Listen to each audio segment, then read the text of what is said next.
Muy buenas noches, bienvenidos a una transmisión del Colegio de Farmacéuticos y Químicos de Guatemala. Es un verdadero gusto que nos acompañen en esta noche dedicada a un tema muy importante, una actividad que ha sido programada por la Comisión de Educación Continua del Colegio, con el aval de la Junta Directiva, en este tipo de actividades que buscan promover el conocimiento y difundir la información que es de interés de los agremiados. Agradecemos a quienes ya están conectándose a nuestra señal de Facebook Live. Agradecemos desde ahí su participación, sus comentarios, sus preguntas, los cuales vamos a trasladar a nuestros invitados especiales para esta actividad. Sin más, les queremos comentar que tenemos un programa el cual vamos a desarrollar en esta actividad.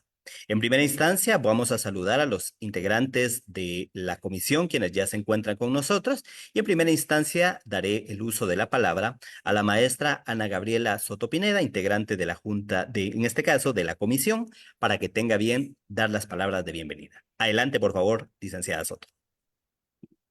Muchas gracias, Maynor. Muy buenas noches a todos, tanto los que estamos aquí en esta sala de Zoom como a quienes nos acompañan por medio del Facebook Live. Es un gran gusto poderles saludar. En nombre de la Comisión de Educación Continua del Colegio de Farmacéuticos y Químicos de Guatemala, COFAQui, como bien lo conocemos, es un honor para mí darle la bienvenida a la licenciada farmacobióloga Sandra Fernanda Madrigal Mesa y al maestro Eduardo Alberto Burelo López, quienes no es la primera vez que están apoyando a actividades del COFAQui. Pues les damos la bienvenida en este espacio que busca impulsar conocimientos y habilidades de profesionales de nuestro colegio. Agradezco a ambos que hayan elegido invertir su experiencia y su tiempo con nosotros y confío plenamente en que los agremiados sacarán el máximo provecho de esta experiencia. A continuación, les compartiré un extracto de la hoja de vida del maestro Burelo, quien es nuestro primer expositor en esta noche. Él es miembro del Colegio Mexicano de Ciencias de Laboratorio Clínico del Colegio de Farmacobiólogos de Puebla. Es especialista en hematología diagnóstica por laboratorio, es maestro en dirección y administración de hospitales. Cuenta con varios diplomados en hematología y en urbanálisis y una gran experiencia en este campo. Como él bien lo indica en su currículum vitae, es un apasionado del diagnóstico de las enfermedades hematológicas y de contribuir al aprendizaje y desarrollo del campo de la hematología. El día de hoy, él compartirá con nosotros la conferencia titulada Interpretación integral de la biometría hemática, claves para la práctica clínica. Maestro Burelo, nuevamente muy agradecida por su tiempo. Le doy la más cordial bienvenida y el micrófono es todo suyo. Hola, ¿qué tal? Buenas tardes. Muchísimas gracias por la presentación. Siempre es un placer estar aquí de cerca con la COFAQui, con el Colegio de Farmacéuticos y Químicos de Guatemala, que nos da la oportunidad por presentar este tipo de ponencias que de alguna manera retroalimentan al gremio, ¿no? Al personal que está en el laboratorio y que muchas veces es necesario, quizás en el área de hematología, no para establecer el diagnóstico, pero sí por lo menos para iniciar el camino o trazar el algoritmo diagnóstico. Voy a iniciar mi presentación, espero que se esté viendo. Si no fuese así, por favor me lo hacen saber. Y la mayor parte de las personas, siempre que damos unas pláticas, pues nos piden esto, ¿no? La interpretación de los parámetros más importantes de la biometría hemática, es decir, cuáles son los datos numéricos que debemos tener en cuenta para poder dirigir el caso.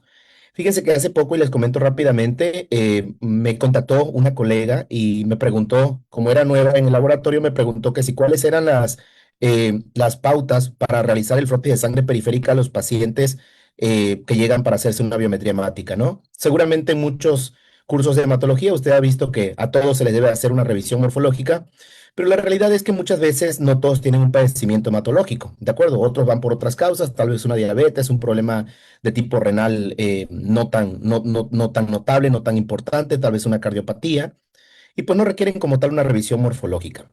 Ahora hay que tener también en cuenta que eh, si usted está en un hospital, sobre todo público, en donde se manejan arriba de 50 pacientes, pues va a ser difícil hacer frote de sangre periférica a todos.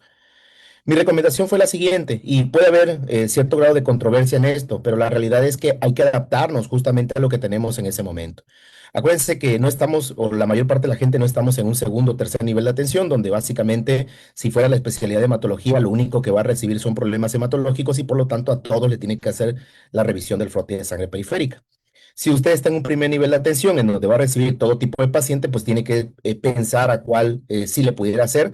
Y sobre todo si tiene un número de pacientes que es arriba de 50 o sobre todo 100, 200 pacientes, ¿no? Entonces yo le comentaba que, pues por supuesto, son quizás tres cosas que nos ayudarían a realizar un frote de sangre periférica en estos pacientes. El primero es que el paciente tenga citopenias, ¿no? Anemia, plaquetopenia o leucopenia en general, o que tenga aumento de las líneas celulares, por ejemplo, aumento de la hemoglobina, aumento de la masa eritrocitaria, aumento del RDW, leucocitosis en general o trombocitosis en general. Segundo, que tenga, por supuesto, una alteración en los índices eritrocitarios como el volumen corpuscular medio o la concentración de hemoglobina corpuscular media. Y tercero, y el último, sería que un clínico se lo esté indicando porque tiene una alta sospecha de un problema hematológico o bien porque le está dando seguimiento a un paciente que está recibiendo tratamiento. Sucede, por ejemplo, muy comúnmente con los pacientes que están recibiendo quimioterapia en la etapa de remisión, pues hay que hacer una revisión morfológica para ver, primero que nada, si hay alteraciones que comprometan la vida del paciente, neutrófilos muy bajos, una hemoglobina muy baja, pero sobre todo que no hayan blastos todavía, por ejemplo, en la sangre periférica, ¿no? De lo contrario, pues el paciente no estaría remitido totalmente. O dos, por ejemplo, las trombocitopenias, que las trombocitopenias autoinmunes, pues usted sabrá que se trata con esteroides como primera línea de tratamiento.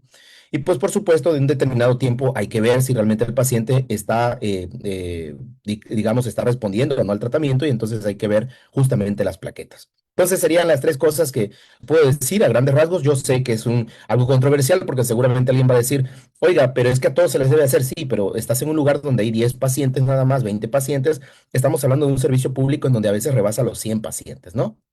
Pero vamos a hablar estrictamente de la interpretación de los parámetros más importantes de la biometría hemática y hay que dejar en claro una cosa. La hematología, al ser una ciencia médica, requiere, por supuesto, de comprender la historia clínica del paciente. Es cierto, quien tiene mayor pues quien sabe de todo esto es el clínico, pero finalmente usted debe saber por qué llega el paciente. Y la única forma de no equivocarse en lo que usted hace es que reúna un poco de historia clínica, que vea los datos numéricos, que son datos crudos, y eso hay que dejarlo en claro, son números que hay que saber interpretar, y correlacionarlo con los datos morfológicos. De esta manera, usted va a poder orientar el caso. ¿De acuerdo?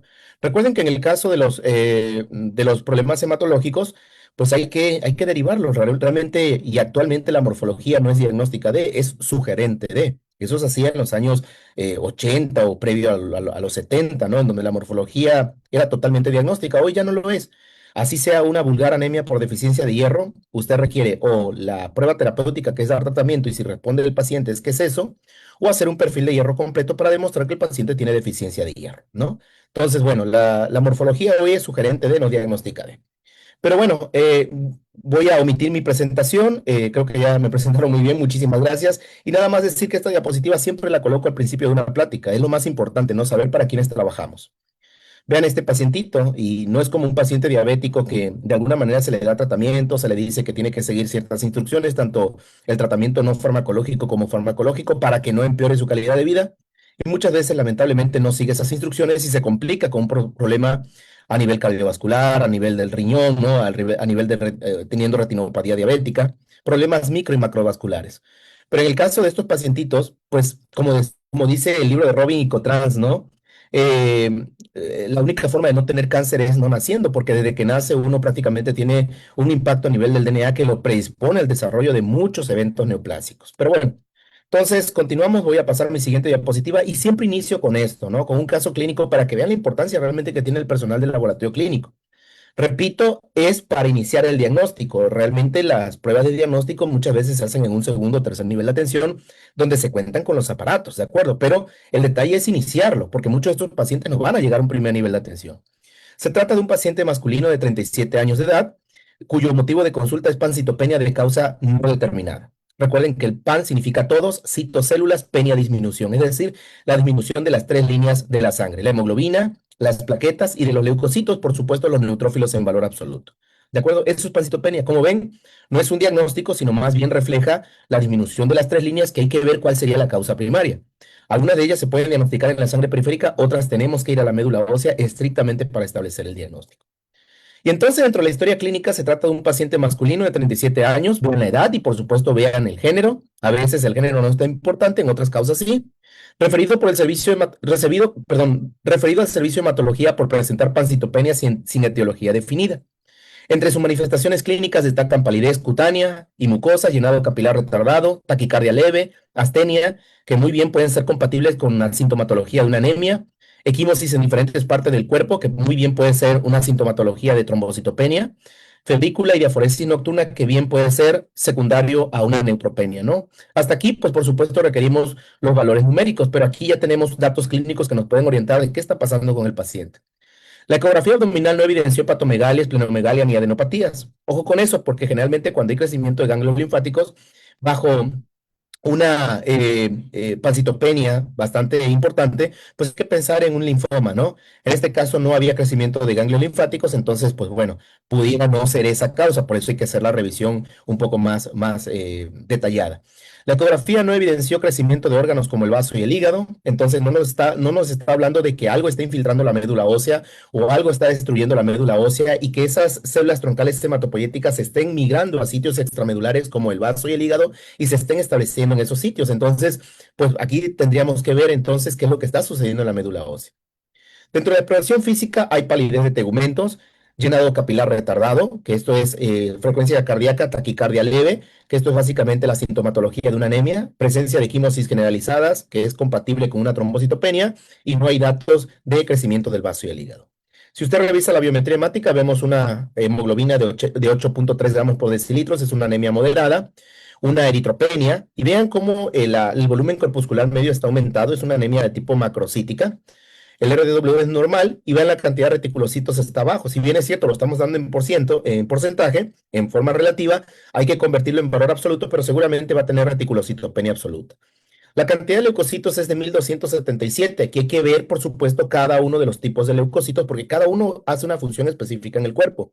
Y en virtud de ello, también cuando se están disminuyendo, pues vamos a tener la aparición de ciertos tipos de infecciones, ¿no? En este caso, de forma relativa hay una disminución bastante importante de los neutrófilos, y si usted calcula el valor relativo a partir del 14% de neutrófilos, se dará cuenta que alrededor son de 100, no más de 200 células por microlitros de neutrófilos. Entonces, ese paciente está en un riesgo bastante grave de desarrollar una infección que no puede acceder incluso de forma normal con los antibióticos. Y las plaquetas, pues de 37.000, que es congruente con los datos de quimosis que tenía el paciente, es una trombocitopenia grave, por debajo de 50.000. Diagnósticos presuntivos, siempre que hay pancitopenia y no mejora el paciente, pues el clínico generalmente dice, o es un síndrome mielodisplásico o una leucemia, ¿no? Sin embargo, bueno, para saber qué tipo de leucemia, entonces por eso es que recurrimos a la revisión morfológica de la sangre periférica. Y aquí ustedes están viendo una fotomicrografía del frote de sangre periférica y ven un neutrófilo que, si bien es cierto, no es el más bonito, tampoco es el más feo. Y es que los síndromes mielodisplásicos se caracterizan justamente por tener datos de fealdad. Eso es lo que hay que buscar. ¿Y cuáles son los datos de fealdad? Bueno, primero hay que saber reconocer a las células de forma normal, cómo son morfológicamente normales, para luego decir si tienen gránulos, no tienen gránulos, tienen lóbulos, no tienen lóbulos, etcétera, etcétera, etcétera. Cambios morfológicos que representan una fealdad. Vean, por ejemplo, ahí está señalado de azul una plaqueta y la plaqueta es totalmente granular. ¿De acuerdo? Entonces, hasta aquí no pensábamos en un síndrome mielodisplásico. ¿Por qué? Porque los síndromes mielodisplásicos, repito, se caracterizan por tener datos de fealdad en la mayor parte de los casos. Alguien va a decir, bueno, no todos los casos. En efecto, esto no es una regla. Y por eso es que justamente los síndromes mielodisplásicos no se diagnostican en sangre, se diagnostican en una médula ósea, ¿de acuerdo? A través del aspirado de médula ósea y otro estudio que vamos a hablar más adelante. Bien, la displasia o la mielodisplasia es un dato de fealdad en las células mieloides, no en las células linfoides. Eritroblastos, por ejemplo, que tienen núcleos bilobulados o que incluso se empiezan a hiperlobular, o cambios megaloblásticos, lo que conocemos como diseritropoiesis, o la disgranulopoiesis, que son neutrófilos sin gránulos, con poco gránulos, basófilos exactamente lo mismo, los lóbulos muy alargados, etcétera, etcétera, etcétera, núcleo en forma de dona, son características de fealdad. Y recuerden que la fealdad es el presagio de una muerte prematura.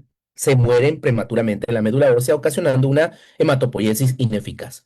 Si hablamos por parte de la plaqueta, pues tendríamos que saber cómo es el megacariocito en la médula ósea, que eso se los enseñamos, por supuesto, en el diplomado, pero sabrá que aquí es un megacariocito enano y monolobulado, no es el típico megacariocito, mega grande cario, nucleocito, célula, una célula de núcleo grande, sino que aquí está pequeñito, y estos son los datos que tenemos que ver a través de la revisión morfológica. Por supuesto, el megacariocito no es una célula que vamos a ver en la sangre, pero veríamos la célula más madura que corresponde a la plaqueta. Y si usted se da cuenta, aquí la plaqueta le hace falta gránulos, y estos son los datos de fealdad que nos estábamos refiriendo. Se le hizo un perfil de hierro completo al paciente no por la intención o no por el hecho de saber si tenía deficiencia de hierro. Es obvio que no tiene deficiencia de hierro, pero recuerden que este paciente al tener pancitopenia continuamente se le va a estar transfundiendo y esto puede ocasionar una hemocromatosis secundaria. Hay que medir los niveles de ferritina. Si está por encima de 1000, hay que darle quelantes de hierro. En este caso, por ejemplo, eran 2539 nanogramos por mililitro. Se le salía el hierro hasta por los ojos, ¿no? Se hizo la revisión del frotis de sangre, no se observaron datos morfológicos compatibles con mielodisplasia. Se hizo un concentrado de leucocito toda pancitopenia. Cuando haya leucopenia, tiene que hacerle un concentrado de leucocitos para evidenciar que no existan blastos, precursores linfoides, células de linfoma o células ajenas a la hematopoiesis.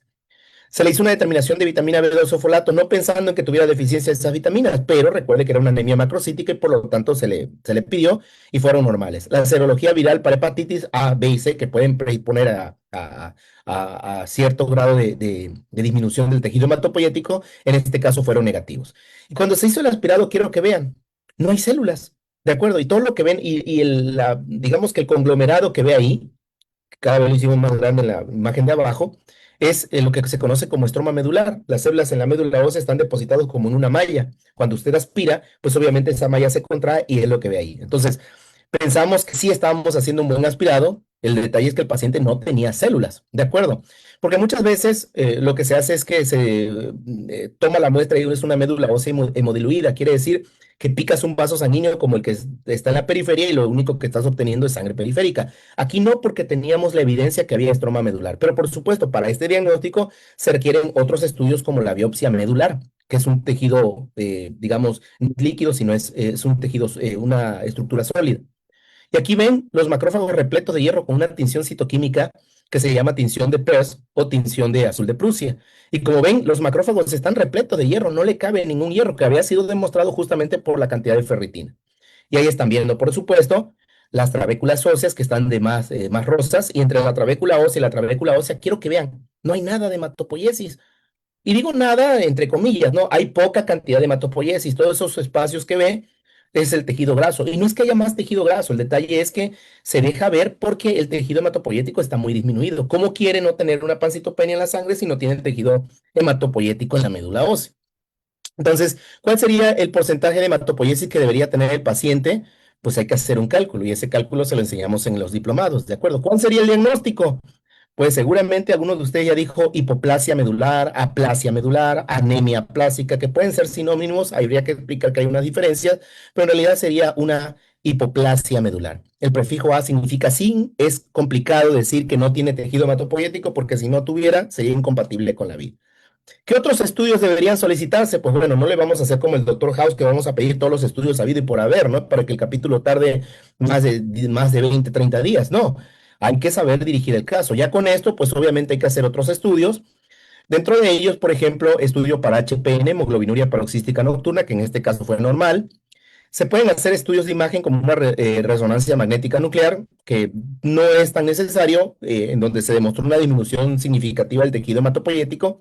Lo que sí es necesario es la biopsia de médula ósea, que ya lo vimos, y el estudio citogenético, porque si el estudio es citogenético, cuidado, porque arroja un cariotipo compatible con mielodisplasia, puede ser una hipoplasia mielodisplásica, que ya estaríamos hablando de un fenómeno preleucémico.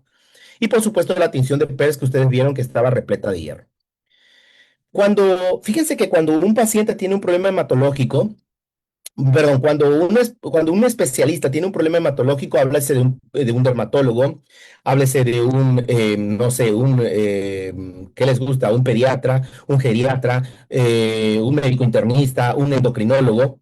Cuando tiene un problema hematológico, ¿con quién creen que lo van a enviar? Pues con el hematólogo, ¿no? ¿Y qué creen que va a hacer el hematólogo? Va a tomar la muestra de sangre, va a hacer la historia clínica, por supuesto, va a tomar la muestra de sangre y la va a revisar al microscopio. ¿Y no se supone que eso se está haciendo en el primer nivel de atención? Es decir, no es lo que hace el personal de laboratorio clínico. Entonces vean que sí tienen un papel importante porque estos problemas inician en el primer nivel de atención, no a partir de un servicio de especialidad. ¿De acuerdo? El clínico está más que preocupado por hacer el diagnóstico, está más preocupado por saber cuál va a ser el pronóstico de la enfermedad. Porque en el caso de nosotros, en el primer nivel de atención, pues no contamos con los equipos que se encuentran en un segundo nivel de atención. Citometría de flujo con inmunomarcaje, estudio citogenético, estudio molecular, secuenciación de última generación. No contamos con eso. Entonces, lo más importante es saber iniciar el diagnóstico, que se pueda dirigir de manera rápida al paciente. Siempre que va a estudiar la sangre, hágase una pregunta y de ahí derivan dos. ¿Para qué estudiamos la sangre periférica? Y la primera pregunta, ¿está produciendo la médula ósea suficiente cantidad de células maduras para todas las estirpes celulares? Y esto lo va a hacer un equipo, eso no lo hace usted. Eso cualquier equipo de hematología, hasta el más básico, lo hace. Pero la siguiente pregunta, ¿los elementos de la sangre son morfológicamente normales? Eso sí depende de una persona que esté entrenada en el área de hematología, que sepa cuándo son células bonitas, cuándo son células normales, cuándo es lo que debe tener la sangre y cuándo son células feas y cuándo son células que no deberían estar en la sangre periférica, como los blastos. Esto sí depende estrictamente de usted. En la parte de arriba ve una imagen en donde nos los habían enviado por una mielodisplasia. Si ustedes se dan cuenta, hay neutrófilos y monocitos y plaquetas que quizás no son los más bonitos, pero están normales. En cambio, la parte de abajo es una neoplasia mieloproliferativa mielodisplásica, una leucemia mielomonocítica crónica, en donde vemos displasia y vemos ciertos datos de fealdad en la célula, como falta de gránulos, como lóbulos muy alargados en los neutrófilos, y entonces eso es lo que se tiene que evidenciar. Moraleja de todo esto, la pancitopenia no es un diagnóstico, ¿de acuerdo? Es un concepto que nos ayuda a definir que las tres líneas de la sangre están disminuidas, y la pancitopenia puede ser secundaria a todas estas enfermedades que usted está viendo, ¿de acuerdo? Incluso a una hipoplasia medular. Una hipoplasia medular siempre le da lugar a una pancitopenia y una pancitopenia no siempre es secundaria a una hipoplasia medular. ¿De acuerdo? La hematología no es un área aislada, siendo una ciencia médica, requiere del conocimiento de múltiples ciencias, inmunología, histología, bioquímica, biología celular, biología molecular.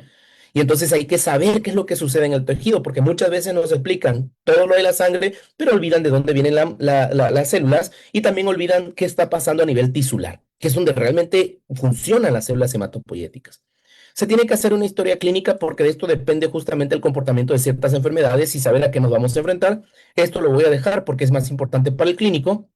Y llegamos a este punto. Tenemos que evaluar las tres líneas de la sangre. En el caso de la serie roja, la hemoglobina, por debajo de los valores de referencia, acuérdense que la hemoglobina y la masa eritrocitaria, y me refiero al hematocrito y a los glóbulos rojos, eh, son, dependen de la edad, del género y la altitud sobre el nivel del mar. Entonces, por debajo de los valores de referencia, de acuerdo a estos factores, hablamos que el paciente tiene anemia. Por encima de estos valores, podemos decir que el paciente tiene eritrocitosis. Siempre se debe de correlacionar con los índices eritrocitarios, el volumen corpuscular medio y la concentración de hemoglobina corpuscular media. Esto nos va a permitir ubicarlo en un grupo de clasificación y la morfología nos va a permitir sugerir el tipo de estudio que se debe de realizar para establecer el diagnóstico, para hacer los estudios que establecerían el diagnóstico definitivo. ¿Se puede apoyar el RDW? Sí, pero el RDW es altamente sensible pero poco específico. Las plaquetas, por supuesto, el valor de referencia es de 150.000 a 450.000 o a 400.000. Por debajo de ello, el paciente va a tener trombocitopenia, por encima de ello va a tener trombocitosis. En la primera parte, la trombocitopenia va a predisponer al desarrollo de eventos desangrados, mientras que la trombocitosis a eventos trombóticos. Se obstruye el flujo de la sangre, produce isquemia y esa isquemia puede producir un infarto, una muerte a nivel tisular. ¿De acuerdo? Y uno de los parámetros que nos sirven justamente para saber cómo están las plaquetas en virtud del tamaño es el volumen plaquetario medio, que ojo, son promedios. Y luego tenemos los leucocitos. Y recuerden que de los leucocitos en un paciente adulto lo que más tenemos son neutrófilos. Cada leucocito tiene una función específica en el cuerpo. Es totalmente absurdo decir leucocitosis si usted no dice qué tipo de leucocito es el que está aumentado. O leucopenia si no dice qué tipo de leucocito está disminuido. ¿Por qué? Porque cada uno tiene una función específica en el cuerpo. Y algunos están en la respuesta inmunitaria innata y otros en la respuesta inmunitaria adaptativa.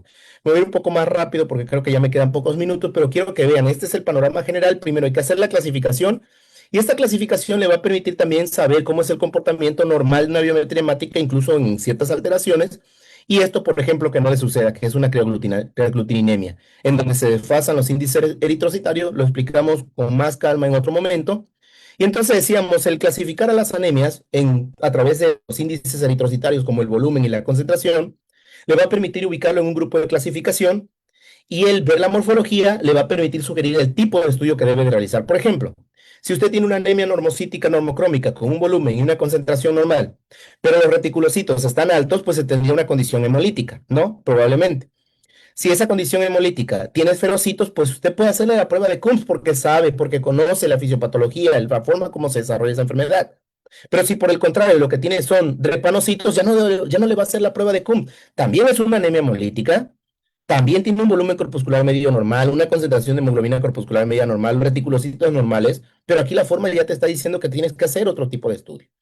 Así que, moraleja de todo esto, el clasificar las anemias le va a permitir ubicar en un grupo de clasificación y la morfología estrictamente le va a decir cuál es el tipo de estudio que debe de realizar para poder establecer el diagnóstico definitivo, ¿no? Nos pasamos hasta este punto. Vean, datos generales, hombre de 58 años con antecedentes de, permítame un momento porque no veo y seguramente me va a votar.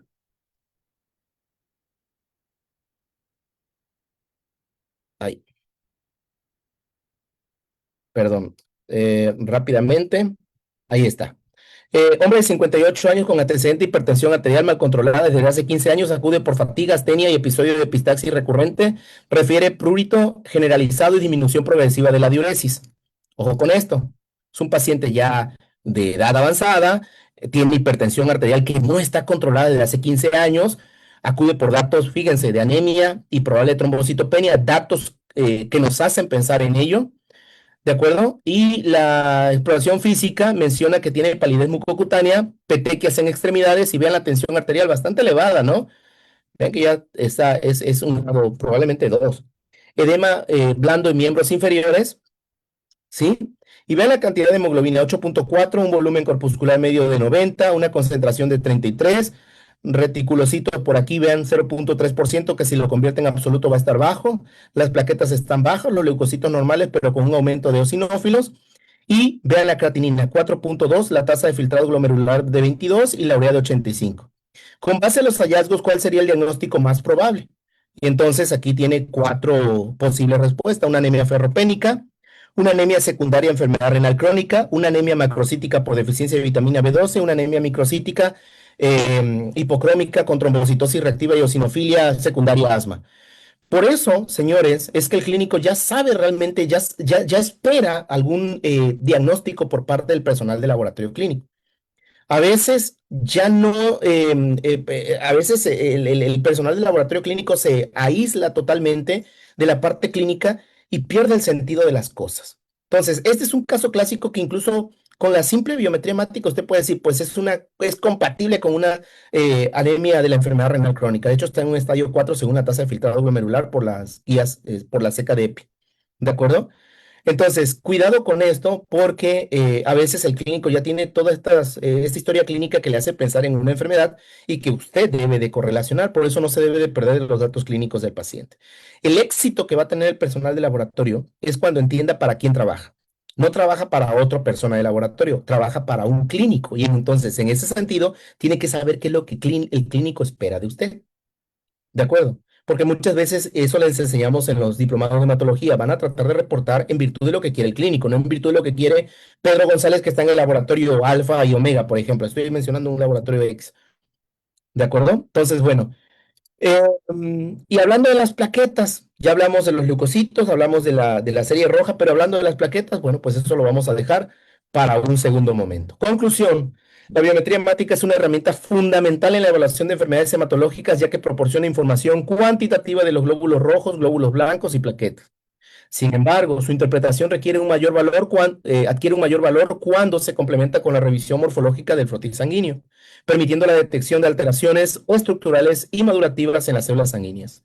La correlación de los datos cuantitativos de la biometría hemática y los hallazgos morfológicos es esencial para orientar diagnósticos diferenciales, definir la necesidad de estudios adicionales como mielogramas o inmunofenotipificación y optimizar la toma de decisiones clínicas en pacientes con sospechas de hemopatías. Señores, fue un placer haber estado con ustedes. Espero que no me haya ido tan rápido, pero por la cuestión del tiempo tenemos que ir en esto. Em, licenciado, hasta aquí termino yo mi presentación. Gracias. Gracias, licenciado Burelo, muy amable. Sabemos que es muy amplio el contenido, pero también estamos valorando mucho dejarles también la inquietud de quienes estén deseosos de poder conocer más acerca del tema, pues puedan optar a los diplomados. Y en efecto, en este momento hay un diplomado el cual pueden aplicar. Pues para hoy se había tenido la oportunidad de... eh, de hacer un sorteo con las personas, con los químicos biólogos colegiados de Guatemala que deseen optar a este diplomado que muy gustosamente el licenciado Burelo a través de Hematolab Diagnostic pues están impartiendo allá en México. Así que la dinámica va a ser la siguiente. Vamos a compartir en este momento el formulario a través de la transmisión de Facebook Live y los químicos farmacéuticos colegiados de Guatemala pueden aplicar a estas becas. Posteriormente, vamos a cerrarlo. Al concluir esta conferencia, cerramos el formulario porque el requisito es participar de la conferencia, enterarse, motivarse acerca de estos importantes temas. Y posteriormente, la comisión estará haciendo el sorteo y públicamente daremos a conocer quiénes son los ganadores de estas dos becas que tenemos a bien recibir como miembros del colegio. Así que muchísimas gracias al licenciado Burelo ahí, gracias por el apoyo. Y pues entonces vamos a pasar a la segunda ponencia. Para ello invito a la maestra Ana Gabriela Soto para que tenga bien presentar a nuestra invitada especial. Adelante. Muchas gracias, Maynor. Agradecemos la excelente ponencia del maestro Burel y sin duda, pues el público va a tener más de alguna pregunta para él, las cuales van a estar siendo leídas y respondidas al final de esta actividad. Seguidamente, como indica Maynor, es un gran honor para mí darle la bienvenida a la licenciada farmacobióloga Sandra Madrigal Mesa, quien es miembro activo del Colegio Michoacano de Profesionales Químicos, COMP-QUIM, y tiene un amplio currículum con experiencia en diferentes áreas de la carrera, entre ellas en urbanálisis y en hematología. Cabe destacar que la licenciada Madrigal es la creadora del colorante, y espero decirlo bien, si no, licenciada, me corrige por favor y me disculpa, Sterheimer Malvin Uriced Stein, de gran apoyo para el análisis rápido y eficaz del sedimento urinario. Ha participado en varios cursos y diplomados en temas referentes a la carrera. Ella nos compartirá el día de hoy el tema urianálisis, examen general de orina, de la preanalítica al microscopio, un enfoque integral en calidad y estandarización. Bienvenida, licenciada, el micrófono es todo suyo. Muchas gracias, Química. Muchas gracias también a la COFAQui y al Colegio de Farmacéuticos y Químicos de Guatemala por esta invitación. La verdad es que es muy bonito el poder estar compartiendo con otros países lo que se viene haciendo diariamente. El día de hoy vamos a hablar de un tema muy interesante, que es el examen general de orina de la etapa preanalítica al microscopio, un enfoque integral en la calidad y en la estandarización. Entonces, casi siempre cuando salimos de la carrera, bueno, al menos eso me tocó a mí, pasa mucho que a veces mencionan lo que es un examen general de orina, pero no llegamos a dimensionar a grandes rasgos lo que podemos encontrar en un general de orina y la ayuda que nos puede dar, o a los médicos también, en el diagnóstico tanto de enfermedades renales, enfermedades metabólicas, infecciones del tracto urinario. Entonces, el hecho de que nosotros como personal de la salud estemos al cargo de la lectura de los sedimentos urinarios, al cargo del procesamiento de las muestras, es importante que se siga una estandarización, y esto para tener la mejor calidad y poderle dar un mejor reporte al paciente y reciba el mejor tratamiento. Entonces, vamos a hablar a grandes rasgos de lo que es el examen general de orina, de todo lo que se toca en un general de orina, de todo lo que se procesa, como les digo, de manera muy general. Y esto para incentivar también a que ustedes se animen a conocer un poquito más de lo que se va a hablar el día de hoy. Entonces, en primer lugar, ¿qué es lo que es un examen general de orina? Bueno, pues este es un examen de rutina. Como saben, en los laboratorios clínicos siempre hay generales de orina, igual como las biometrías, y este nos va a brindar información del estado general de salud del paciente. Tenemos lo que es también una evaluación macroscópica, que es el examen físico, en donde vamos a ver distintos parámetros también. La evaluación química, que se realiza mayoritariamente con tiras químicas, ya también hay algunos laboratorios que lo hacen de manera cuantitativa. Y el examen microscópico, que es también uno de los más importantes en la lectura de, de lo que es el general de orina, y esto para nosotros poderle reportar al médico todo lo que se va encontrando, ¿no? Y podremos decir cómo un pequeño vasito de 100 mililitros de orina, o inclusive de menos, nos puede dar tanta información. Pues el general de orina, o por qué es que se realiza un ego, pues es para la detección y seguimiento de infecciones del tracto urinario. Entonces, el general de orina, de lo que nosotros podemos llegar a ver en el microscopio cuando se trata de alguna infección, uno, las muestras se llegan a ver un poco más turbias, incluso llegan a tener olores un poco extraños, como olores a fétido. En el caso, por ejemplo, del aspecto, que en la actualidad no es un parámetro que se toma muy en cuenta, ¿por qué? Porque también se puede deber a causa de la contaminación, pero podemos llegar a ver aspectos turbios, podemos llegar a tener también en la parte de la tira química, el cómo saber interpretar las tiras químicas, el hecho de tener esterasa leucocitaria, que el paciente pueda tener una infección del tracto urinario sin tener nitritos positivos y saber cómo es que también reaccionan todas estas partes, ¿no? También es de mucha ayuda de tamiz y seguimiento en enfermedad renal crónica. A los médicos, perdón, les interesa saber si sus pacientes tienen proteínas en orina, si tienen glucosa en orina, si estamos encontrando cilindros, que son elementos formes que actúan, pudiera decirse como marcadores renales, en el caso, por ejemplo, de los cilindros que vemos con mayor patología, como los cilindros serios, que se llegan a encontrar en ocasiones en pacientes con enfermedad, insuficiencia renal aguda, inclusive los cilindros lipídicos que podemos llegar a encontrarlos en pacientes con nefritis diabética o en pacientes con síndrome nefrótico. Entonces es importante que nosotros sepamos reconocer y vayamos uniendo y correlacionando todo lo que vamos viendo, es decir, tanto el examen físico, el examen químico y el examen microscópico. También sirve de monitoreo y cribado metabólico, es decir, para los pacientes.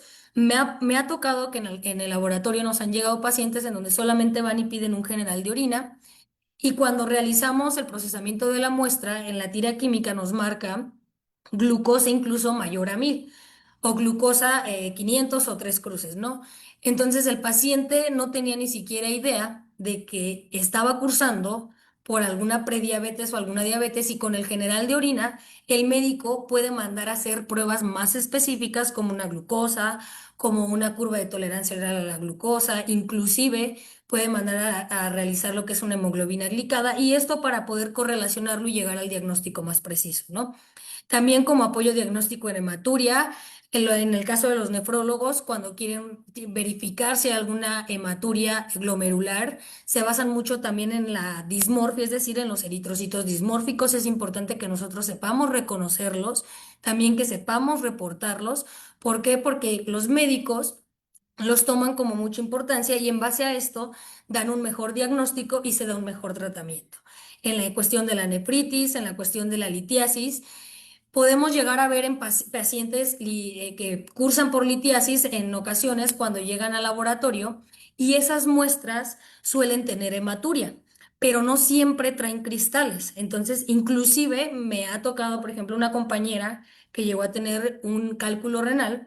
En sus generales de orina nunca encontramos cristales, siempre había como esta parte de la hematuria, llegaba a haber algunas células de urotelio en apoptosis, pero no encontrábamos cristales. Entonces, también ahorita en esa parte es muy interesante porque actualmente se están sacando muchos artículos y mucha información sobre la parte de la litiasis. Incluso hay un compañero que se llama Lalo Ramírez, él habla, es un expertazo en lo que es la cristaluria y nos da un enfoque más llamativo y más complejo de que hay un poco más de solamente ver como lo que es el oxalato de calcio dihidratado o lo que es un fosfato amónico magnésico, ¿no?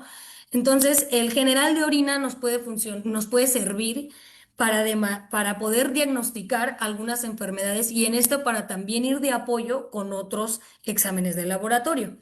Ahora, entre los puntos importantes que se tocan en lo que es un general de orina, una de las cosas más importantes es la etapa preanalítica, que es en donde más se cometen errores. La parte también de la preparación de la muestra y del sedimento urinario, el cual nosotros, aunque no utilicemos, por ejemplo, vasos que estén con la medición, que no utilicemos sistema COBA, tenemos la responsabilidad de tener estandarizados nuestros generales de orina. Incluso lo vamos a ver ahorita más adelante, que el hecho de que estemos utilizando tubitos de vidrio, eso no significa que no podamos estandarizar una medida, ¿no? En el caso del sedimento, poder utilizar tinciones, que ahorita en la actualidad se nos ha abierto mucha oportunidad con esas herramientas, nos facilitan la identificación de distintos elementos formes, nos dan unas estructuras un poco más detalladas, se logran ver un poco más detalles y en base a eso se logra hacer más fácil la identificación. El examen físico de orina, el cual también nos puede dar mucha información empezando por el color, inclusive cuando estamos viendo muestras que son de color rojo y estamos pensando que posiblemente hay una hematuria. Cuando vemos muestras que se ven como de color café, color ámbar, estamos pensando que puede haber algún daño hepático. Entonces, todo eso es irlo correlacionando y también verlo con lo que es el examen químico de orina. ¿Y esto por qué? Porque en el examen químico de orina tiene también mucho que ver el color de la muestra. ¿Por qué? Porque pueden darnos resultados tanto falsos positivos como falsos negativos. Entonces, es importante también leer los insertos, ir verificando qué reacciones se llevan en cada almohadilla, qué sensibilidad tienen, qué especificidad y en base a eso también ir correlacionándolo también con lo que encontremos en el examen microscópico. Entonces, y en el examen microscópico, que es uno de los exámenes también más importantes y en el que nosotros como personal de la salud tenemos que estar muy preparados y en constante actualización, es saber identificar todo lo que estamos encontrando en un sedimento urinario. Así sea contaminante, así sea un artefacto, es importante que lo sepamos identificar para no dar un falso reporte, se dé un mal diagnóstico y esto lleve a un mal tratamiento, ¿no? Entonces, empezando por la calidad y la etapa preanalítica, basándonos en lo que es la ISO 20658 de 2023 y la ISO del 15189 de 2022, la cual habla sobre los requisitos de la toma y el transporte de muestras para el análisis en el laboratorio clínico. Inclusive, la guía del CLSI GP16A3 habla sobre esta etapa preanalítica en la cual se abarcan todos estos procedimientos antes de que la muestra llegue al laboratorio. ¿Y cuáles son estos procedimientos a seguir? Primeramente, la solicitud del estudio. Una solicitud que tiene que venir indicada por un médico, el cual tiene que indicar exactamente qué estudio requiere y en base a eso el laboratorio da de alta ese estudio. Pero ¿qué pasa muchas veces? Que en el caso, por ejemplo, de México, pasa que los pacientes, en el caso, por ejemplo, de los que tienen infecciones del tracto urinario y que son muy recurrentes o que ya tienen infecciones del tracto urinario crónicas, estos pacientes ya no van al médico. Y antes de eso ya van ellos al laboratorio y te piden un general de orina para ya teniendo el estudio llevarlo al laboratorio. ¿Y esto por qué? Porque ya conocen sus síntomas, entonces ya saben ellos más o menos también cuando están cursando por esta parte. Entonces, ahí también en esa cuestión tenemos que entender que no le podemos negar el servicio a nadie. Entonces, es responsabilidad de nosotros poder también informar al paciente que es mejor ir al médico, poder comentarle sus síntomas para que éste mande a hacer los laboratorios, pero también si, por ejemplo, el paciente no quiere hacerlo, no podemos negar ese servicio y hay que tratársele de la mejor manera y en el caso de que tenga también alguna duda, poder explicárselo de la mejor manera. La preparación del paciente, es decir, las indicaciones que le vamos a dar al paciente para que pueda recolectar su muestra, esto es muy importante. De nada va a servir que le digamos al paciente con tecnicismos el cómo recolectar la muestra si el paciente no entiende nada. Necesitamos utilizar palabras coloquiales, palabras sencillas en las cuales les podamos explicar a ellos, inclusive podemos utilizar dibujos o diagramas en donde ellos puedan entender más fácilmente el cómo recolectar este tipo de muestras. Y esto es importante porque en la recolección de las muestras, como vemos aquí, es donde suceden más las contaminaciones. Por ejemplo, en el caso de las mujeres, estas tienden a contaminar más sus muestras con secreción vaginal. Y eso impide que, por ejemplo, podamos dar un reporte más certero. Es decir, podemos llegar a ver estas muestras con demasiadas células escamosas, con núcleos desnudos, con bacterias con morfología lactobacilar y eso nos puede indicar que se trata de una contaminación. Pero ¿qué pasa si la persona que está detrás del microscopio no reconoce o no sabe realmente identificar que es una contaminación? Esa persona va a reportar la cantidad de bacterias que está checando. El médico puede que también tome en cuenta que esas bacterias pues son específicamente del tracto urinario, porque así fue como recibió su reporte, y este de tratamiento cuando no es necesario. ¿Y esto por qué? Porque la muestra solamente estaba contaminada. Entonces, ¿a qué podemos recurrir en esta parte? Hacer bien las indicaciones del paciente y la recolección de las muestras. También los tipos de muestras son importantes. Tenemos que anotar o rotular qué tipo de muestra es, si es la primera orina de la mañana, si es la orina de chorro medio, si son orinas de 24 horas, o inclusive hay algunos médicos, en el caso de los nefrólogos, que piden búsqueda intencional de eritrocitos dismórficos. Y este tipo de pacientes casi siempre van después de las 10 de la mañana con su segunda orina para poder ver mejor la morfología. Entonces, esto también es en base a qué es lo que se esté buscando en un general de orina cuando ya es de manera más específica. En el transporte, conservación y almacenamiento se van a hablar de cómo es que se tienen que transportar estas muestras en dado caso de que no se recolecten en el laboratorio, qué distintos conservantes podemos utilizar como el ácido bórico y qué tan bueno es utilizarlos, y el almacenamiento en el caso, por ejemplo, de refrigerar nuestras muestras, qué pros y qué contras tiene. Pues una cosa en pro que pudiera tener sería que no habría tanta proliferación de bacterias, se pudiera mantener constante en algunos parámetros de la tira química, y un contra que pudiera tener sería que en el caso de haber sales de fosfato amorfo de urato, estos pueden precipitar, la muestra se puede poner totalmente turbia, o en el caso de haber otro tipo de cristales, estos se van a multiplicar, se van a hacer más grandes y eso no nos va a dar un reporte certero. Entonces es importante que no pasen más de 2 horas para poder procesar nuestra muestra y poder hacer nuestro reporte para también evitar que algunos elementos formes se puedan degenerar. Y el registro de pacientes, que también es una cuestión demasiado importante porque es darle el respeto al paciente sobre la muestra que nos está dando, la importancia de la muestra que nos está dando y sobre todo también la confidencialidad, ¿no? Entonces hay que tener todo eso en cuenta en la parte, por ejemplo, de la etapa preanalítica a grandes rasgos y de manera general. En el diplomado de uroanálisis se va a tocar todo esto de manera más específica, más detallada.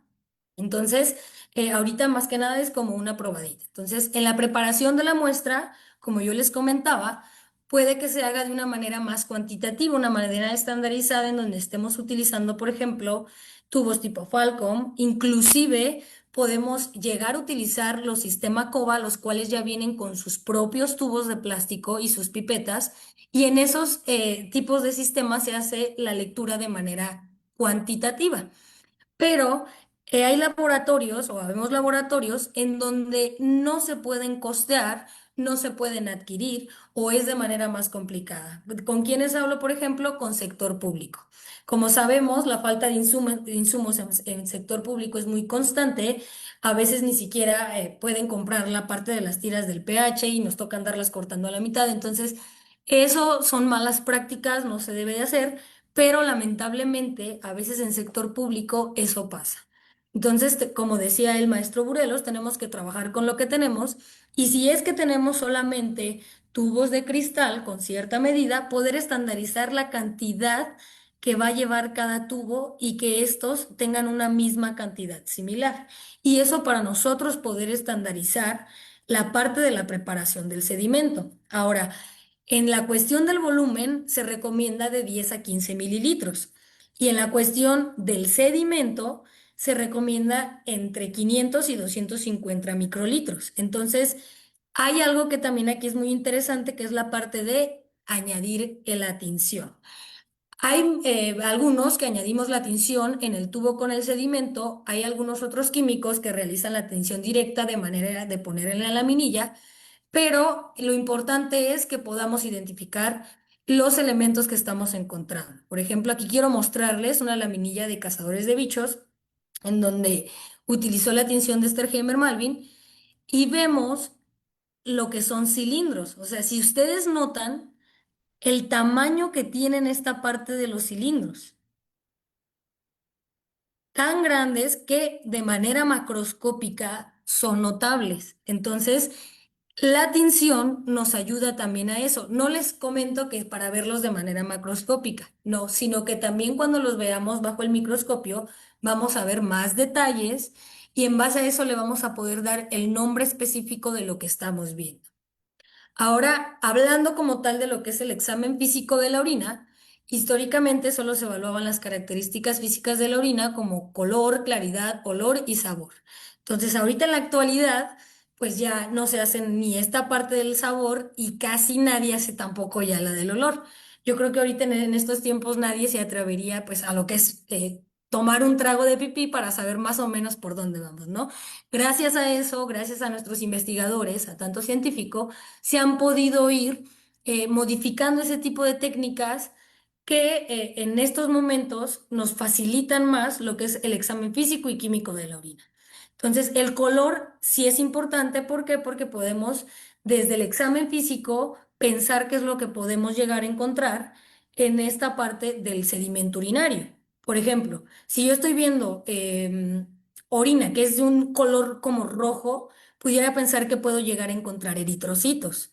Si estoy viendo una orina de color como ámbar o muy café, pudiera pensar que el paciente está cursando por algún daño hepático, y ahí es donde yo me puedo ir, por ejemplo, al área de químicas, preguntar si se hizo algún perfil hepático, cómo están sus transaminasas. Inclusive me puedo ir al área de hematología, preguntar si el paciente no tiene anemia, preguntar si no le dieron algo como algún dato clínico de alguna anemia hemolítica. Entonces, es importante checar también esa parte.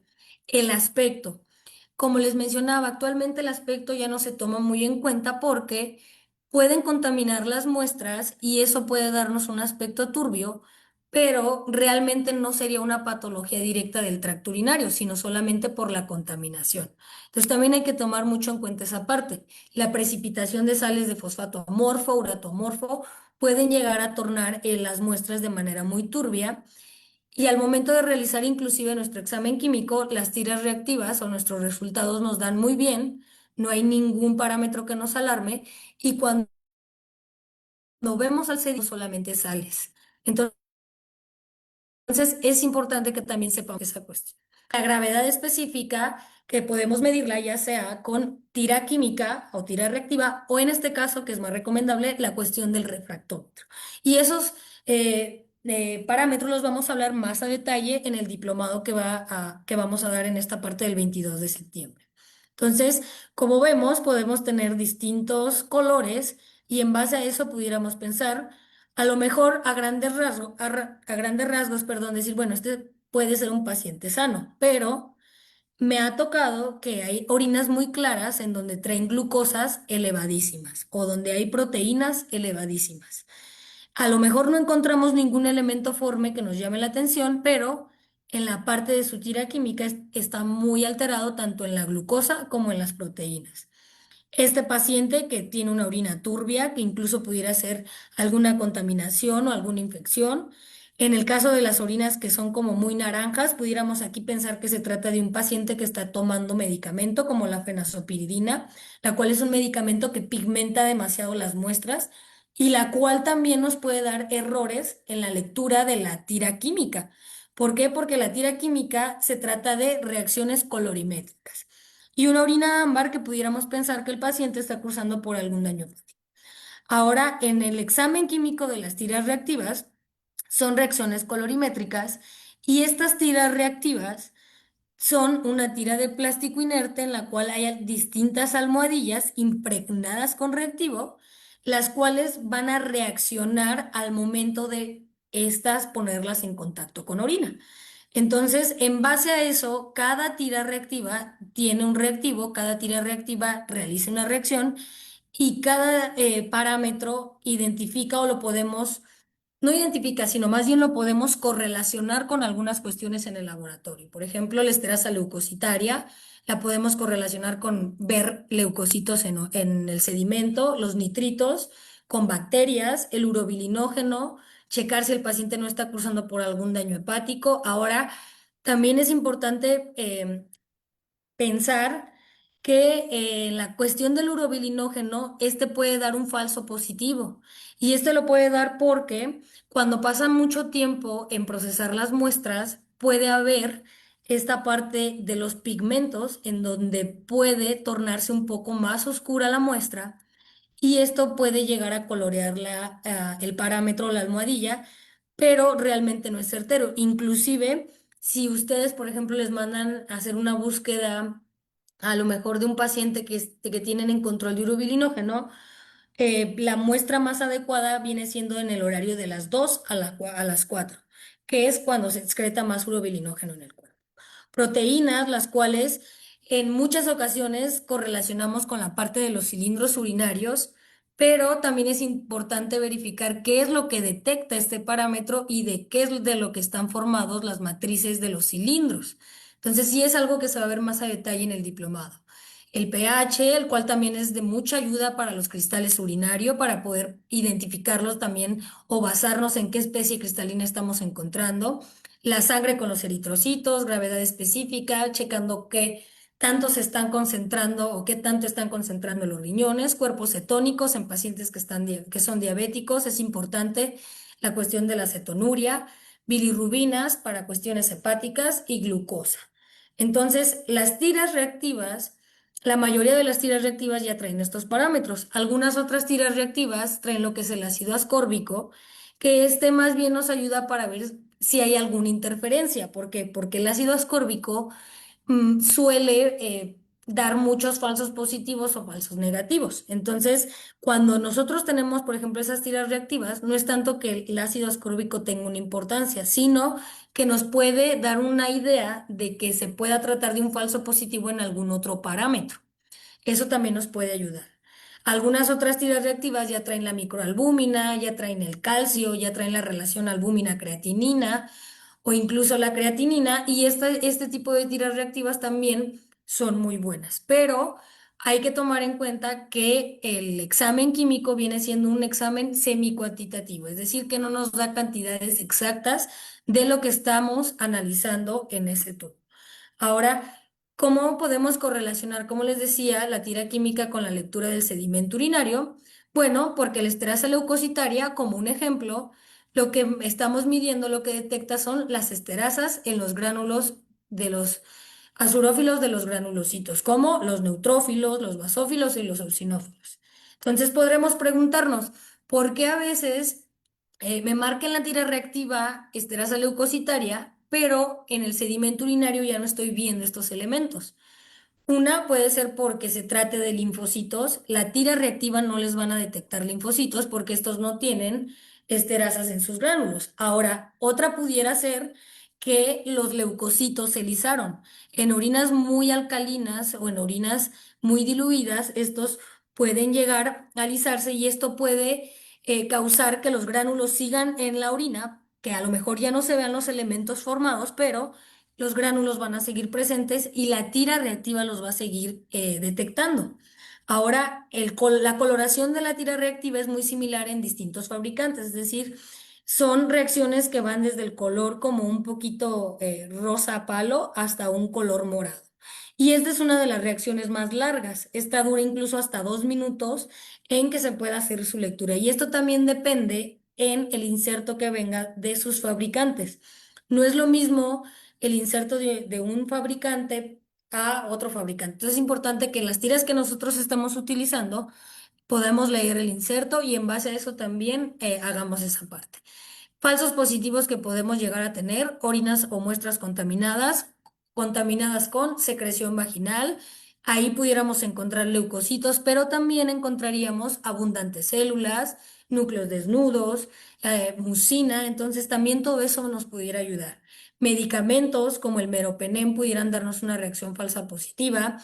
Orinas pigmentadas como la fenazopiridina o inclusive orinas que están pigmentadas por la parte de la bilirrubina, ahí también nos pudieran dar un falso positivo. ¿Y cuándo nos van a dar falsos negativos?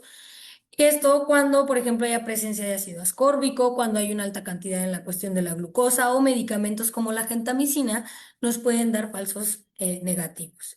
En el caso, por ejemplo, de lo que es la correlación con la hemoglobina, como un ejemplo, esta detecta eritrocitos intactos, detecta hemoglobina y detecta mioglobina. Y con el examen físico, es decir, con el color, pudiéramos pensar a lo mejor en el caso, por ejemplo, de los eritrocitos intactos o de cuando estos se lisan, pues las muestras suelen verse de un color como muy rojo o inclusive de un color como café. En el caso de la hemoglobinuria verdadera, no hay coloración. Estas muestras son transparentes, son amarillas, perdón. Y en el caso de la mioglobina, que suele darse por la rhabdomiólisis, o en este caso que suele más bien aparecer en orina en pacientes con rhabdomiólisis, estas muestras suelen ser muy cafés o muy ámbar. Entonces, eso también nos puede dar una idea. Ahora, en la parte de la tira química. Cuando nosotros vemos la coloración en donde hay un fondo verde con puntitos, perdón, un fondo amarillo con puntitos verdes, pudiéramos pensar que se trata de glóbulos rojos intactos que se están lisando en la misma almohadilla. En cambio, cuando yo estoy viendo una coloración como más azul verdoso, pudiera pensar en hemoglobina o mioglobina, pero no pensaría en una hemoglobinuria verdadera. Para eso tenemos que hacer un poquito de pruebas más específicas, a lo mejor como alguna electroforesis, sino en este caso pensaríamos también en el que los eritrocitos se pudieron lisar y en base a eso liberaron hemoglobina y por eso es que también se pueden llegar a tornar así. Entonces también hay que tener mucho cuidado con esa parte. Podemos tener falsos positivos con muestras contaminadas, como las pacientes femeninas que contaminan sus muestras con sangre menstrual, medicamentos también que pigmentan la orina. En el caso de la fenazopiridina nos puede dar un falso positivo, perdón, y los falsos negativos nos pueden dar en presencia en esta cuestión proteína, glucosa y ácido ascórbico. Entonces, algo interesante también que hay que tomar en cuenta es los eritrocitos. Podemos llegar a tener eritrocitos, los cuales vamos a ver a lo mejor de una manera normal, y también vamos a tener eritrocitos dismórficos, en los cuales es importante reconocer su morfología y reportarla. Y en base a esto el médico le va a dar un mejor diagnóstico a su paciente. A grandes rasgos lo comento. Y el examen microscópico del sedimento urinario en el cual vamos a encontrar distintos elementos formes, los cuales nos van a ir llevando o nos van a ir indicando por qué patología está cursando el paciente o en este caso pacientes normales, si es que se encuentran bien, ¿no? Vamos a ver lo que son los leucocitos, vamos a encontrar cilindros, vamos a encontrar estructuras contaminantes como polen, celularidad, en el caso también de la espermaturia, eritrocitos, parásitos como los trofozoitos de Trichomonas vaginalis, algunos blastoconidios como la funguria también, la cristaluria como los fosfatos amónicos magnésicos y bacterias. Entonces, el mundo del general de orina realmente es una cosa extraordinaria y muy extensa. Y en base a esto es ir sabiendo reconocer cada elemento, irlo acomodando en su respectiva categoría y eso también nos va a ir facilitando a nosotros la lectura. Ahora, el examen microscópico debe realizarse de manera constante e incluir la observación de un mínimo de 10 campos con aumentos bajos de 10x y altos de 40x. Ahora, cuando yo, por ejemplo, tengo este tipo de pacientes en donde hay presencia, por ejemplo, de ácidos úricos, hay algunas ocasiones en donde a veces el sedimento se ve transparente, pero también hay ocasiones en donde incluso se ven macroscópicamente estos cristales. Podemos llegar a ver como este tipo de arenitas o como este tipo de diamantina, en donde si nosotros inclusive los metemos al refrigerador, estos pueden aumentar en tamaño y aumentar en número. Y eso, que fue lo que yo hice con esta muestra, nos pueden dar estas estructuras o estas maclas de ácido úrico muy, muy bellas, ¿sí? Entonces, si nosotros estamos viendo un cristal y lo vemos que es de color amarillo, pues estaríamos pensando en ácido úrico. Pero también es más complejo que eso y eso también nos lo ha dejado ver lo que es el químico Lalito Ramírez, porque los cristales también tienen su grado de complejidad, ¿no? Y también tienen una suma importancia también en el diagnóstico de los pacientes. Ahora, las células que nosotros encontremos, es importante que las reportemos con nombre y apellido, es decir, que reportemos células escamosas intermedias, en el caso, por ejemplo, de las células tubulares renales o de células de urotelio. Porque hay algunos laboratorios que todavía siguen reportando células epiteliales. Lo ponen de manera general, no especifican el tipo de epitelio que se está encontrando. Entonces, no es lo mismo que yo en un paciente encuentre células escamosas que puedan ser por contaminación a una célula tubular renal, que ya me estaría indicando que mi paciente pudiera estar cursando por alguna cuestión renal o que ya en este caso se está eh, pensando en la cuestión del riñón. Entonces, es importante que identifiquemos los elementos y sobre todo que los podamos reportar de manera también lo más específico posible, ¿no? Y eso también de no exagerar tampoco los reportes. Ahora, el hecho también de encontrar leucocitos, el poder verificar las medidas de los leucocitos, eso también es de mucha ayuda, el hecho de tener un micrómetro ocular, verificar lo que son los eritrocitos dismórficos, que son estas pequeñas cabecitas de Mickey Mouse, los cuales son los acantocitos y los cuales son patognómicos en este caso de lo que es la hematuria glomerular. Entonces, los nefrólogos toman ciertos porcentajes de acantocitos para poder determinar o decir, bueno, mi paciente puede estar cursando por una hematuria glomerular. Y esto también lo va a correlacionar con otros parámetros de laboratorio, no solamente se va a quedar con la morfología que estamos viendo en el sedimento. Obviamente esto también le va a dar una idea y en base a eso va a ir agregando más estudios para poder llegar al diagnóstico más preciso. Cilindros de cuerpos ovales grasos, los cuales los podemos ver en pacientes con nefritis diabético, en pacientes con síndrome nefrótico, si se fijan. Para nosotros poder identificar también este tipo de cristales y decir, bueno, es que ¿cómo sé yo que no es uno de células tubulares renales?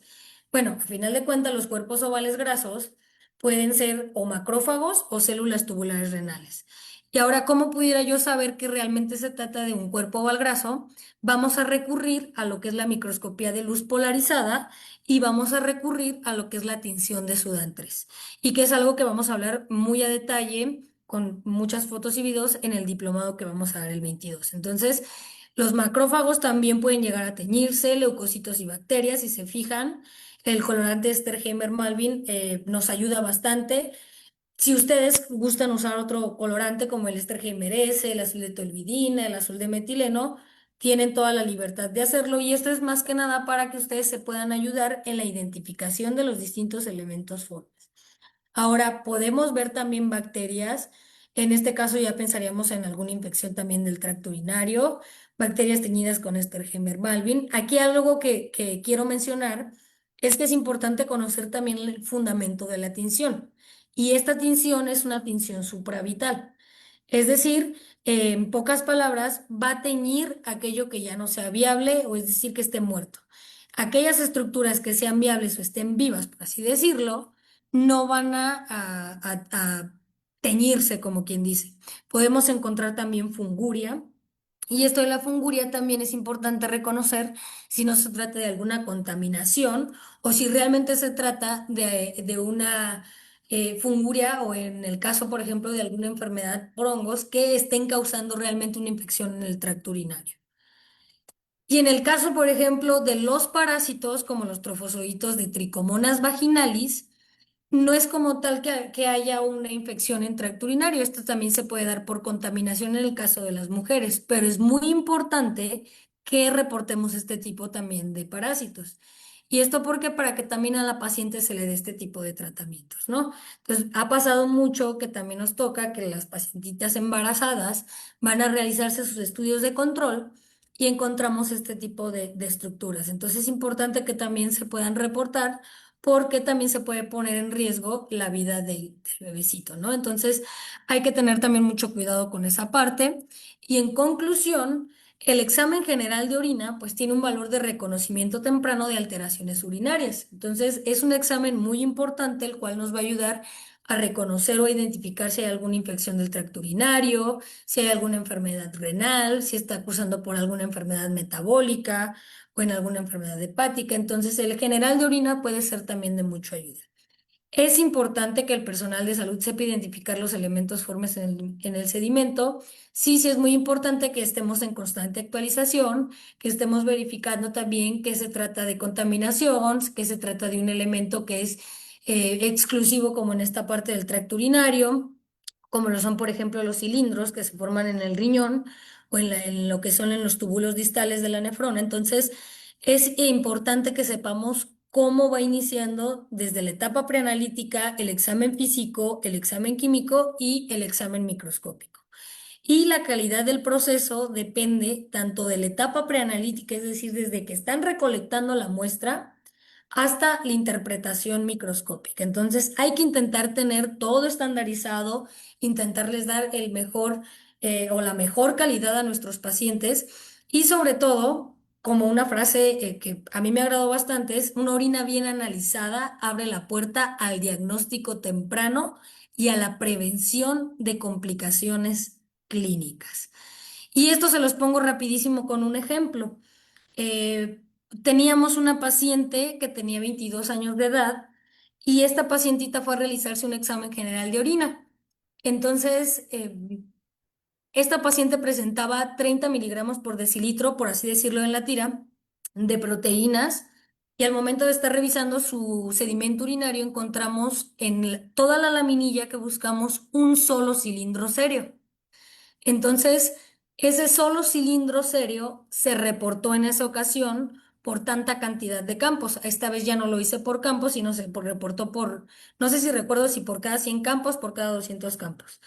El chiste es que se reportó eso en esa ocasión, el médico no lo dejó pasar, empezó a monitorearla y ahorita tristemente la pacientita está muy malita de sus riñones, ¿sí? Entonces, esto es muy, muy importante el hecho de reconocer los elementos que estén apareciendo en orina, que sepamos la importancia clínica y patológica que tienen y en base a esto poderles dar el mejor reporte para evitar que los pacientes lleguen a una enfermedad más complicada. Entonces, le agradezco mucho a la COFACI, le agradezco también mucho perdón, al Colegio de Químicos y Farmacéuticos, al químico Eduardo Burelo. Muchas gracias a todos por estar presentes. Y pues solo comentarles que el día 22 iniciamos también con diplomado básico en uroanálisis, en donde vamos a tocar todos estos temas desde la parte anatómica, formación de la orina, vamos a hablar del examen físico, el examen químico, vamos a hablar de toda esta parte de todos los elementos formes en orina, tanto su importancia clínica, su morfología, un montón de fotos, videos. Y al final, sobre los casos clínicos que podamos correlacionar con todo lo que vimos en el diplomado. Entonces, muchas gracias a todos por estar presentes y pues muchas gracias también a ustedes, licenciados.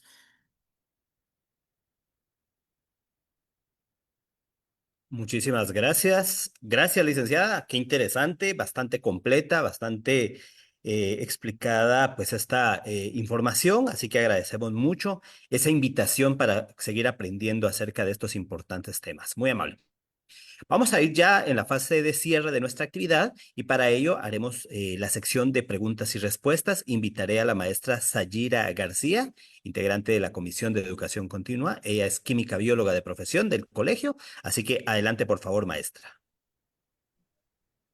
Muchas gracias, licenciado. En la primera fase de preguntas para la interpretación integral de la biometría hemática, al maestro Burelo, ¿de qué manera la interpretación del conteo total de leucocitos junto con el diferencial ayuda a identificar si un proceso es infeccioso, inflamatorio o de origen hematológico?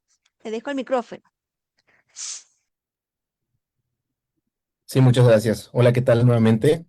Bueno, en efecto, hay un pequeño gran problema porque la parte de la serie blanca y cuando veamos justamente ese módulo en el diplomado, se van a dar cuenta que en realidad la mayor parte de las ocasiones vemos los datos indirectos de un proceso infeccioso o un proceso inflamatorio. Es decir, vemos cómo actúa el sistema inmunológico a razón de lo que está lesionando el tejido. Por eso muchas veces hay que comprender cómo es que funcionan los leucocitos en el tejido, cuál es su función y sobre todo apoyarnos de la historia clínica. Si usted conoce, por supuesto, la historia clínica del paciente, datos de fiebre, quizás algunos otros datos que pudieran estar asociados al proceso infeccioso, lo puede correlacionar con un proceso infeccioso y puede hacer estudios más específicos como sería la proteína C reactiva, la velocidad de sedimentación globular, que aunque muchos dicen que la velocidad de sedimentación globular no funciona, váyanse a las guías, por favor, reumatológicas en el lupus eritematoso sistémico y se dará cuenta que forma parte del cuadro de diagnóstico de estos problemas autoinmunes, ¿no? No de diagnóstico, pero sí de pronóstico de la enfermedad en inflamación crónica. Y otros como procalcitonina que de alguna manera nos pueden ir apoyando, ¿de acuerdo? Entonces, es difícil saber, por ejemplo, en el caso de una leucocitosis neutrofílica, si no conoce el antecedente clínico, si el paciente tiene una infección. ¿Por qué? Porque de la misma manera como los neutrófilos se pueden aumentar en un proceso infeccioso bacteriano, también se pueden aumentar en un proceso inflamatorio agudo. El COVID fue algo que nos dejó esa enseñanza, que ya se sabía desde hace muchísimo tiempo, por supuesto. Hay medicamentos que estimulan la salida rápida de neutrófilos. Hay medicamentos que inhiben la diapéresis o la transmigración celular de los neutrófilos al tejido infectado y pasa más tiempo, por ejemplo, los esteroides en la sangre periférica. Hay tumores que secretan factores de crecimiento para que aumente la cantidad de neutrófilos. Entonces, estamos hablando de procesos indirectos y por eso les comentaba yo, si no hay una correlación clínica, si el químico si la persona del laboratorio no se integra a esta parte clínica, no conoce esta parte clínica, muy difícilmente va a poder decir con exactitud que se trata de un proceso inflamatorio y infeccioso, a no ser que tenga datos clínicos u otros estudios como PCR, procalcitonina y otras cosas que nos pudieran orientar al caso. Muchísimas gracias, maestro. En cuanto al tema 2, tenemos tres preguntas, licenciada Madrigal.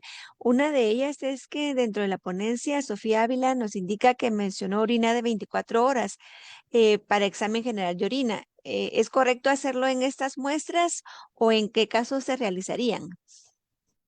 La muestra del general de orina siempre tiene que ser una muestra reciente. Y en este caso, por las guías, es más recomendable la primera orina de la mañana.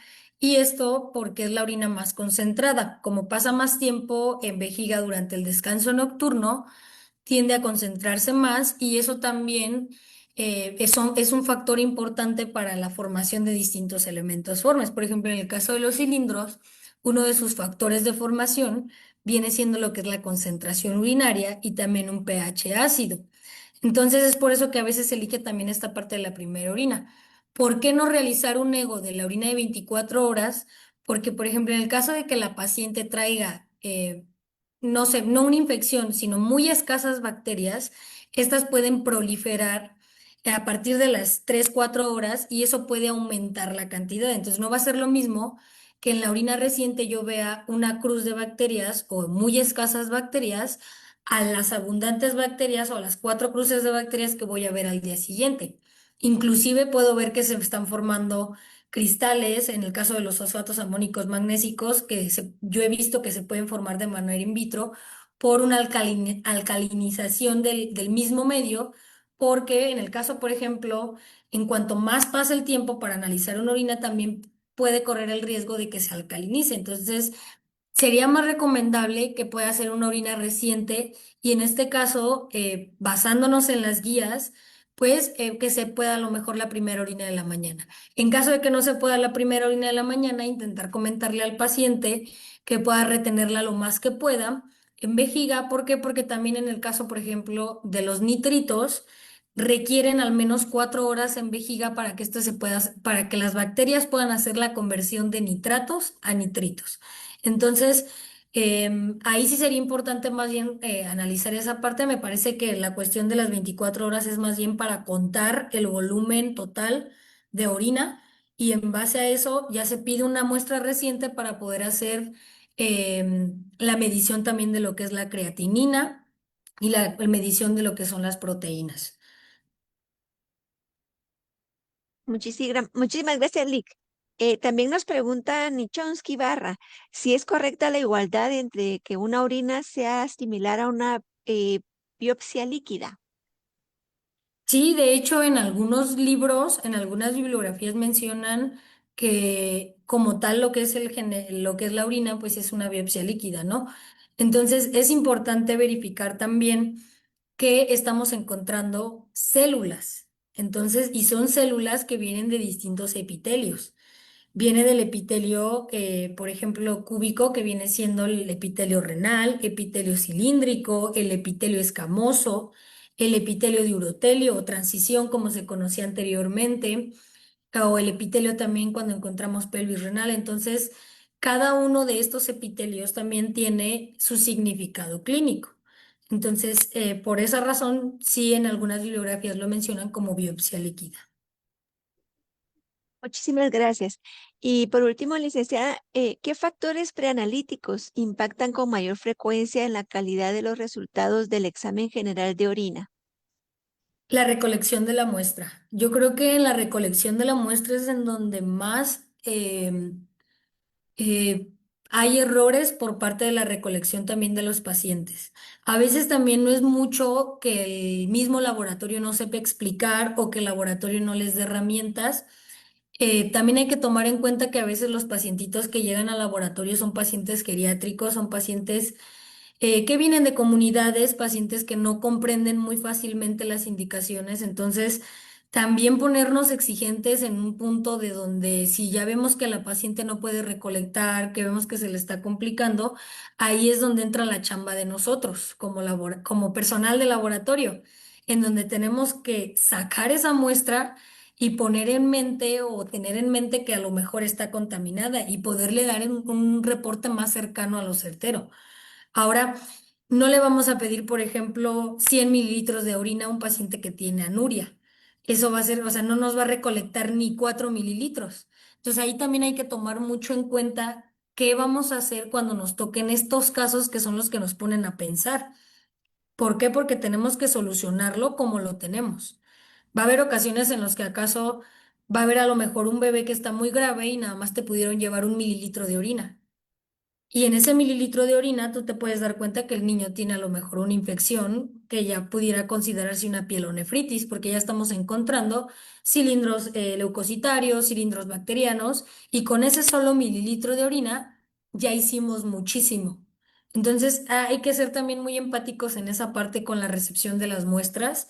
Cuando el pacientito verdaderamente se le está complicando, hay que intentar ser lo más comprensibles posibles. Sí, hay que seguir también un control de calidad, pero hay que recordar que esto lo estamos haciendo por los pacientes, no por tampoco el control de calidad, sino para el bien del paciente. Y tenemos que hacer todo lo posible por poderle dar el mejor reporte. Muchas gracias, licenciada. Ya no tenemos más preguntas por el momento. Muy bien. Muchísimas gracias, gracias, maestra Sayira. Invitaré, por favor, si pueden cerrar ya la presentación. Agradecemos ahí, licenciada Fernanda, gracias. Y vamos a pasar ya a la fase de cierre. Eh, Solo quiero compartirles a ustedes que de el formulario para poder optar por las becas, hemos tenido 25 químicos biólogos colegiados guatemaltecos que están llenando sus datos en el formulario, el cual vamos a deshabilitar, pues al momento que concluya esta conferencia, que puedan optar a estas becas que inmediatamente la comisión hará el sorteo y posteriormente se hará la comunicación oficial para darles a conocer a ustedes quiénes son los ganadores. Así que estén atentos, todavía tienen tiempo en este momento por si alguien aún no ha ingresado sus datos, químico biólogo colegiado de Guatemala, que desee optar a estas becas. Para la fase de cierre, invito a la maestra Suseli Orozco, coordinadora de la Comisión de Educación Continua del COFAQui. Ella es nutricionista de profesión, pero muy dispuesta a conocer también de estos temas para que tenga bien la parte de cierre. Adelante, por favor, maestra. Muchísimas gracias, licenciado Maynor, y muchísimas gracias a todos en nombre de la Junta Directiva del Colegio de Farmacéuticos y Químicos de Guatemala y también de la Comisión de Educación Continua, pues deseamos dar ese agradecimiento muy merecido a nuestros expertos de Hematolab México, en el cual pues han tenido a bien dar estas conferencias muy importantes para los colegiados, principalmente para los químicos biólogos, químicos farmacéuticos y todas las profesiones que tienen relación, interacción, por supuesto, con la salud y los diagnósticos clínicos. Vamos a dar en este momento un reconocimiento para que se lo podamos poner en pantalla, licenciado, y leer en nombre del Colegio de Farmacéuticos y Químicos de Guatemala. Vamos a hacer el reconocimiento al licenciado Eduardo Alberto Burelo López, que fue nuestro primer conferencista. Él representa a Hematolab y como especialista en hematología diagnóstica por laboratorio. Nuestro diploma dice que es el agradecimiento por dictar la confirmación, interpretación integral de la biometría hemática, claves para la práctica clínica, realizada de forma virtual el día de hoy, 18 de septiembre, a través de Facebook Live de la COFAQui, con una duración de 90 minutos. Firman este reconocimiento la maestra Norma Leticia Duarte Quijada, quien es nuestra presidenta actual de la Junta Directiva 2025-2027 y la suscrita como representante de la educación continua del COFAQui. Muchísimas gracias, licenciado Burelo. Agradecemos todo ese apoyo para promover, ¿verdad? No solo las becas, sino que también la educación continua en estas temáticas tan importantes en el ambiente clínico. Y vamos con el siguiente reconocimiento, también con la misma lectura, y este reconocimiento va para la licenciada Sandra Fernanda